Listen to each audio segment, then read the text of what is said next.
Hello दोस्तों, स्वागत है आपका स्टडी स्कोप यूपीएससी पर, जहां पर हम पीवाईक्यू बेस पे सिलेबस को कंप्लीट करने की कोशिश कर रहे हैं।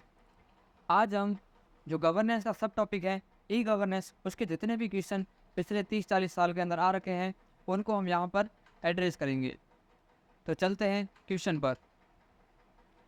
सबसे पहला क्वेश्चन है कि भारतीय संदर्भ में ई गवर्नेंस की उपयोगिता क्या है या उपयोगिता पर चर्चा कीजिए। तो बेसिकली यहाँ पर है उपयोगिता बढ़ाए हुए हैं। तो उपयोगिता का मतलब क्या होता है? यूटिलिटी। तो जैसे हम देख सकते हैं कि अभी गर्मी का मौसम है, तो अभी गर्मी के मौसम में एसी की यूटिलिटी क्या है, एसी की उपयोगिता क्या है कि वो हमारे को जो गर्मी है उसमें जो टेम्परेचर को कमरे का डाउन करके हमें गर्मी से बचाए। तो यही उसकी यूटिलिटी है। उसी प्रकार जो ई गवर्नेंस है वो किस प्रकार जो भारत की समस्याएं हैं शासन के अंदर उनको एड्रेस करने में काम आ सकता है। तो ये ई गवर्नेंस की यूटिलिटी हो जाएगी। जो भी चीज़ें जो गवर्नमेंट के जो शासन के दौरान जो कमियां आती हैं उनको किस प्रकार से ई गवर्नेंस हेल्प कर सकता है, वही है ई गवर्नेंस की उपयोगिता। तो हम देखते हैं क्वेश्चन को कि क्वेश्चन की शुरुआत कैसे करते हैं, कि उसमें इंट्रो कैसे लिखते हैं, उसमें बॉडी कैसे बनाते हैं, कंक्लूजन कैसे लिखते हैं, वही हम इस क्वेश्चन के अंदर जानेंगे। तो बेसिकली हमें मतलब पता चल गया कि उपयोगिता का मतलब क्या होता है। क्वेश्चन क्या पूछना चाह रहा है? क्वेश्चन पूछना चाह रहा है कि जो ई गवर्नेंस है वो किस प्रकार से जो भारत की शासन व्यवस्था है उसमें सुधार ला सकता है, या भारतीय शासन व्यवस्था में किस प्रकार से वो काम आ सकता है। तो सबसे पहले हम इंट्रो पे देखते हैं। तो इंट्रो की शुरुआत कैसे करनी होती है?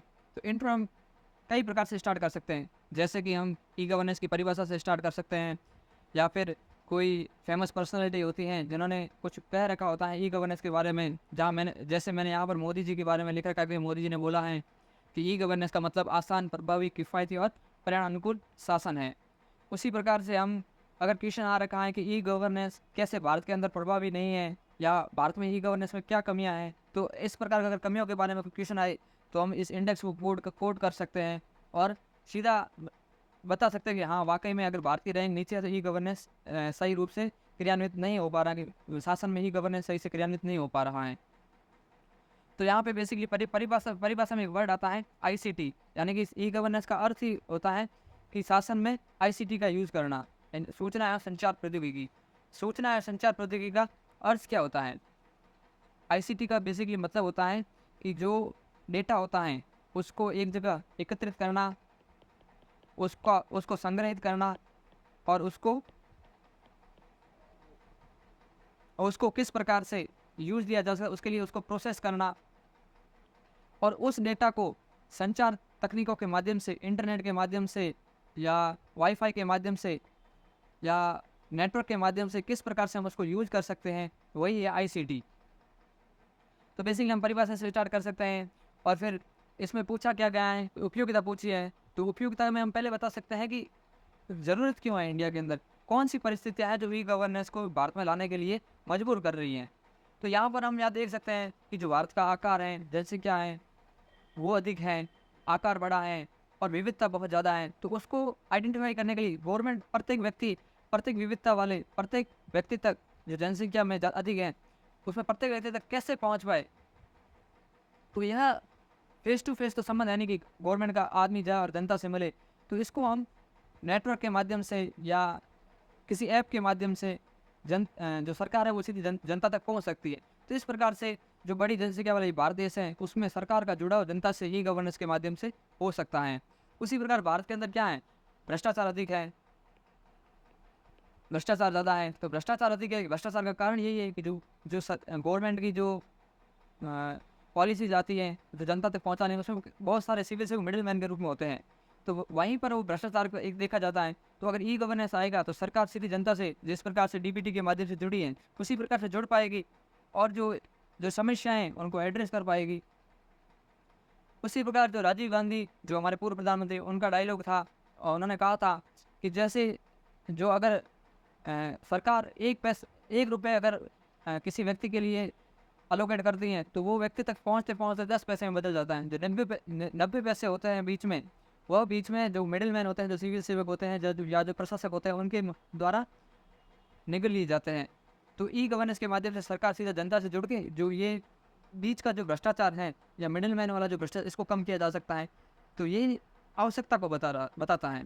और ये भारत में कैसे यूज़ किया जा सकता है और किन किन रूपों में काम आ सकता है, उसके लिए हम देख रहे हैं कि जो सर्विस डिलीवरी है उसको बेहतर किया जा सकता है, वित्तीय समावेशन को बढ़ावा दिया जा सकता है, सुशासन को लाया जा सकता है, जैसे पारदर्शिता, जवाबदेही, उत्तरदायित्व सुनिश्चित हो सकता है क्योंकि भ्रष्टाचार नहीं होगा।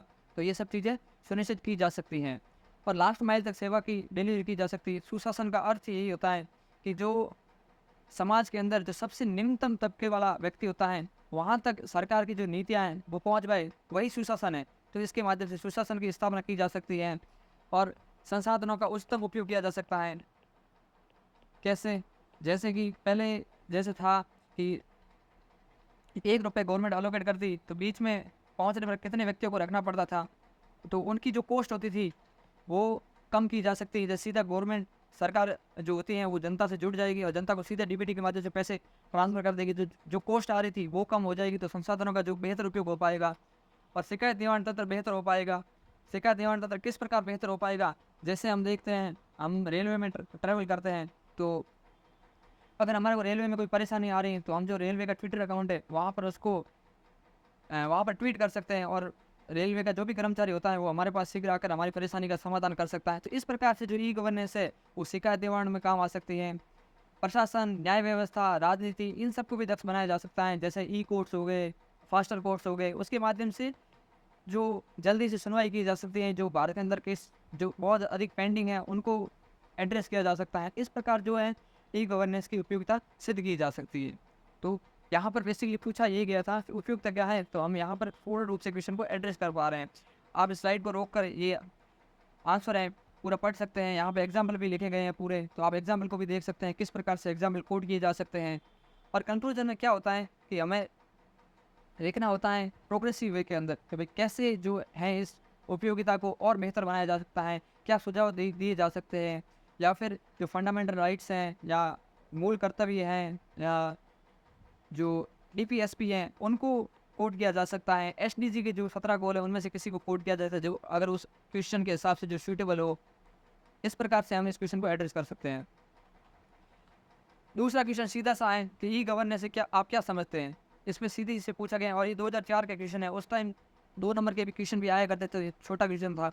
अगर इसी में क्वेश्चन अगर 10 नंबर या 15 नंबर के रूप में आए तो वैसे हालांकि इस प्रकार से सीधा क्वेश्चन नहीं आता है, बट अगर आ भी जाए तो इसमें सीधा जो ई गवर्नेंस के बारे में जो जो चीज़ें हैं, जैसे ई गवर्नेंस की परिभाषा बता दीजिए, जो ई गवर्नेंस के जो उद्देश्य हैं वो यहाँ बता सकते हैं, तो ई गवर्नेंस के जो मॉडल है वो बताए जा सकते हैं, ई गवर्नेंस के जो भी लाभ हैं ई गवर्नेंस में प्राप्त होते हैं वो बताए जा सकते हैं। जैसे प्रशासनिक कार्यों और सेवाओं को दक्ष बनाया जा सकता है, जनता और सरकार के बीच पारदर्शी संबंध स्थापित किया जा सकता है, जो आंकड़े हैं वो इफेक्टिव वे में उपलब्ध हो पाएंगे। जिस प्रकार से कोविड के दौरान जो कोविन ऐप के माध्यम से जिन जिन व्यक्तियों को टीका लगाया गया था वो हमें पूर्ण रूप से सही से जानकारी प्राप्त हो पा रही थी, वो किस कारण से प्राप्त हो पा रही थी, ई गवर्नेंस के कारण ही प्राप्त हो पा रही थी। और उसके बाद जो सीमाएँ या चुनौतियाँ होती हैं, और सीमाएँ या चुनौतियों को क्या करते हैं हम, जैसे ही लिखते हैं जैसे सीमाएँ हम क्वेश्चन लिखते टाइम तो जैसे 1 नंबर, 2 नंबर, 3 नंबर इस प्रकार से लिखते थे। अगर हम सीमाओं को कई पार्ट्स में बाँट दें, जैसे कि आर्थिक हो गया, राजनीतिक हो गया, तकनीकी हो गया और पर्यावरणीय हो गया, इस प्रकार से अगर हम सामाजिक हो गया, तो इस प्रकार से अगर हम किस जो चुनौतियों को बाँट देते हैं या फिर जो समाधान होता है उसको भी अगर इस प्रकार से हम बाँट के लिखते हैं तो हमारे जो नंबर आने के चांसेस होते हैं वो काफ़ी हद तक बढ़ जाते हैं, क्योंकि हम क्वेश्चन को एक इफेक्टिव वे में वहाँ पर एड्रेस कर पाते हैं। नेक्स्ट क्वेश्चन है, ई गवर्नेंस न केवल नई तकनीक की शक्ति के उपयोग के बारे में बल्कि सूचना के उपयोग मूल्य के महत्वपूर्ण महत्व के बारे में भी है। तो ये क्वेश्चन बेसिकली हमें देखकर लग रहा है कि क्वेश्चन कहना क्या चाह रहा है आखिर, कि ई गवर्नेंस का न केवल नई तकनीक की शक्ति के उपयोग के बारे में है और बल्कि सूचना के उपयोग मूल्य के बाद महत्वपूर्ण मूल्य। इससे क्वेश्चन कह रहा है कि ई गवर्नेंस के अंदर बेसिकली आता है आईसीटी। तो टेक्नोलॉजी का यूज़ तो है ही है ई गवर्नेंस में, जैसे इंटरनेट के रूप में हो गया, नेटवर्क के रूप में हो गया, क्लाउड कंप्यूटिंग के रूप में हो गया। इस रूप से टेक्नोलॉजी तो है ही है, बट जो इन्फॉर्मेशन मिलती है जिसको हम संग्रहित करते हैं, एकत्रित करते हैं, उनको स्टोर करते हैं और फिर उसको प्रोसेस करते हैं, जो वो सूचना होता है उसका भी जो उपयोग मूल्य होता है ना, वो क्या होता है वो इस क्वेश्चन में बताना है। इंट्रो में हम बता सकते हैं कि जो गवर्नेंस की ई गवर्नेंस की परिभाषा होती है, या और इसमें थोड़ा सा अगर ये क्वेश्चन 10 नंबर का, अगर 15 नंबर का क्वेश्चन इस टाइप से हो तो हम बता सकते हैं कि जो ये टेक्नोलॉजी का यूज़ कैसे किया जाता है, जैसे सेवा को वितरण करने में और सूचना को एकत्रित करने में, और इस प्रकार से हम बता सकते हैं। और आगे मेन बॉडी में बताना है कि जो सूचना का जो उपयोग मूल्य क्या होता है। जैसे सूचना हमारे को प्राप्त होती है तो उसका जो उपयोग मूल्य होता है कि हम सूचना के माध्यम से क्या कर पाते हैं, जो डेटा मिलता है उससे हम कुशल नीतियाँ बना पाते हैं, तो ये उसका उपयोग मूल्य हो गया। और प्रभावी सेवा वितरण कर पाते हैं किस प्रकार से, अगर हमारे पास पूर्ण रूप से सही जानकारी अगर हमारे पास है तो हम इफेक्टिव वे में उस जो भी हमारी नीति है उसको बना पाते हैं, और किन लोगों को उसकी आवश्यकता होती है उन तक उस सर्विस को पहुंचा पाते हैं, और जिस लक्षित नीति और कार्यक्रम बना पाते हैं, निगरानी और कार्यान्वयन को बेहतर बना पाते हैं। तो ये चीज़ें हैं, ये जो सूचना के कारण ही संभव है। तो टेक्नोलॉजी का यूज़ तो है डिलीवरी के अंदर, बट जो योजना को बनाना कैसे है, योजना में क्या ऐड करना है, किन को ऐड करना है, ये सब जानकारी हमें सूचना से ही प्राप्त होती है। तो इस प्रकार से जो ई गवर्नेंस के अंदर जो सूचना की जो मूल्य है वो टेक्नोलॉजी के इक्वल है। इसमें हम कुछ डाटा जो मैंने इस क्वेश्चन के अंदर दिया गया है उसको आप यूज़ कर सकते हो क्वेश्चन को और इफेक्टिव बनाने के लिए। और बाद में हम बता सकते हैं कि सूचना के उपयोग में जो आने वाली क्या क्या समस्याएं हैं, जो यही पर्याप्त डेटा का अभाव हो गया, ज़मीनी हकीकत और कागजी हकीकत में अंतर होता है। जैसे डेटा तो सही पहुंच जाता है, जिस प्रकार हम देखते हैं कि जो पंचायत होती है वहाँ पर जो बाथरूम वगैरह के लिए पैसे जाते हैं तो वो जाते थे, जैसे किसी के 1 लाख जाते हैं या 40,000 जाते हैं, बट वास्तव में क्या होता है, जो सरपंच लोग होते हैं वो पैसे को जो अलोकेट करते हैं वो 70,000 करते हैं या 30,000 करते हैं, जो 10,000 होते हैं। तो सुनने में हमें प्राप्त होते हैं कि इतने करोड़ रुपए बांटे गए, बट उतने करोड़ में से कितने करोड़ रुपए वास्तविक लोगों के पास पहुंचे हैं, कितने करोड़ भ्रष्टाचार के रूप में बीच में लूट लिए गए हैं। तो ये जो जानकारी प्राप्त होती है वो ज़मीनी हकीकत और कागज हकीकत में काफ़ी अंतर होता है। सूचना का पर्याप्त विश्लेषण नहीं होता, सूचना में सिर्फ एकत्रण और संग्रहण नहीं है, उसको प्रोसेस करना भी होता है।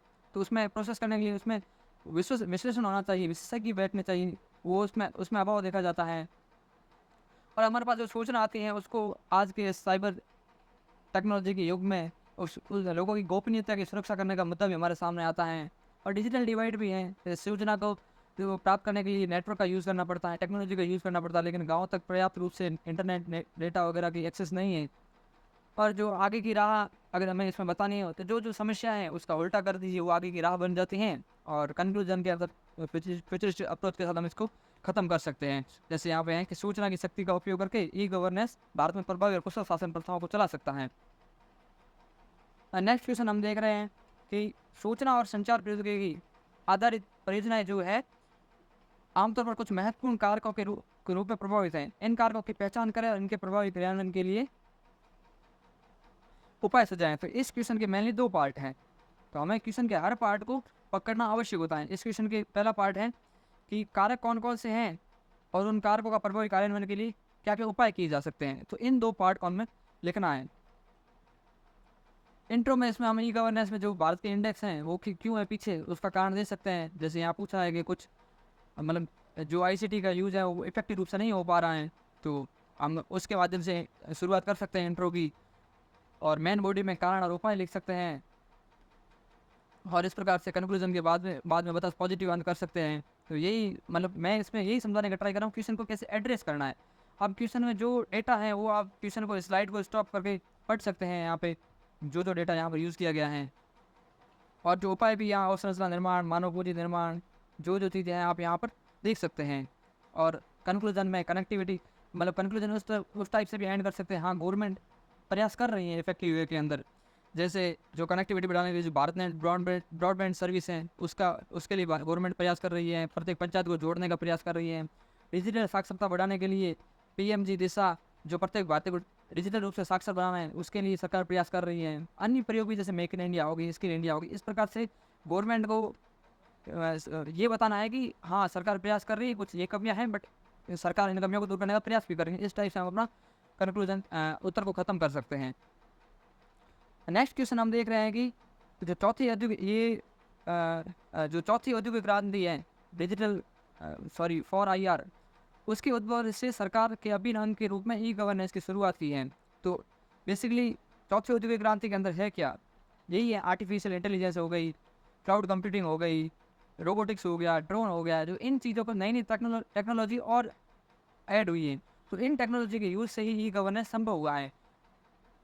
यही हमें इस क्वेश्चन के अंदर बताना होता है। तो यहाँ पे मैंने फोर्थ इंडस्ट्रियल रिवोल्यूशन के बारे में भी लिखा है, तो आप इस स्लाइड को रोक कर पढ़ सकते हैं कि चौथी जो औद्योगिक क्रांति है क्या, और उसके क्या क्या प्रभाव इंडिया के ऊपर पड़ सकते हैं, और भारत में उसका उपयोग कहाँ हो सकता है, और कुछ एग्जाम्पल भी यहाँ पर डाले हैं, और बाधाएँ भी लिखी हैं।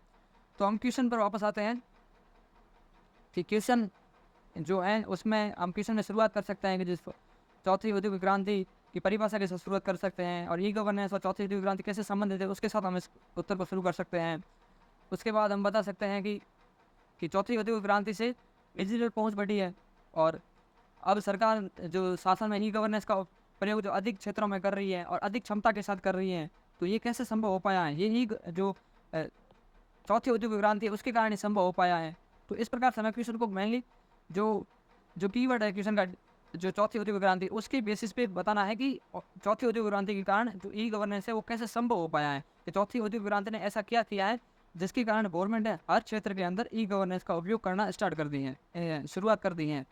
जैसे यहाँ पर कई योजनाएं, जैसे उज्ज्वला योजना हो गई जिसमें सब्सिडी में के लिए डीबीटी का यूज़ कर रही है, प्रधानमंत्री किसान सम्मान निधि है उसमें भी डीबीटी के माध्यम से सरकार पैसे पहुँचा रही है, पीएम गति शक्ति मिशन है उसमें ऑनलाइन जो भी परियोजनाएं होती हैं उनकी निगरानी रखी जाती है, डिजी लॉकर हो गया। ये सब चीज़ें हैं जो अब हमें बता रही हैं कि जो चौथे औद्योगिक क्रांति हो उसके कारण ये टेक्नोलॉजी आ पाई है, जिसके कारण सरकार जो ई गवर्नेंस के प्रयोग में जो आज क्षेत्रों में अधिक से अधिक कर रही है। और नेक्स्ट हमें ये बताना है कि जो ई गवर्नेंस के लाभ क्या क्या हैं, जैसे दक्षता और पारदर्शिता में सुधार हुआ है। जो बेसिकली ई गवर्नेंस के लाभ हुए हैं, इन लाभ के कारण ही जो सरकार है आज प्रत्येक क्षेत्र में जो ई गवर्नेंस का प्रयोग करने का प्रयास कर रही है। अब सरकार हर योजना में ई गवर्नेंस का उपयोग करती है। यह संभव सिर्फ और सिर्फ जो चौथी औद्योगिक क्रांति हुई उसके कारण ही हुआ है। तो हम यहाँ बता सकते हैं हमारी जो बेसिकली मैंने बोला वही यहाँ पे लिखा हुआ है। और कंक्लूजन को हमें एक प्रोग्रेसिव अप्रोच के साथ ख़त्म करना है कि जैसे यहाँ लिखा है कि महत्वपूर्ण भूमिका निभा सकता है सुशासन के लिए, और भारत इसका उपयोग भी कर रहा है। जो इसका संकेत यही है कि जो innovation and global innovation index है उसके अंदर भारत का लगातार जो रैंकिंग है सुधर रही है। तो यही पॉजिटिव अप्रोच हो सकती है जो कंक्लूजन ख़त्म करने की। यहाँ तक वीडियो देखने के लिए धन्यवाद।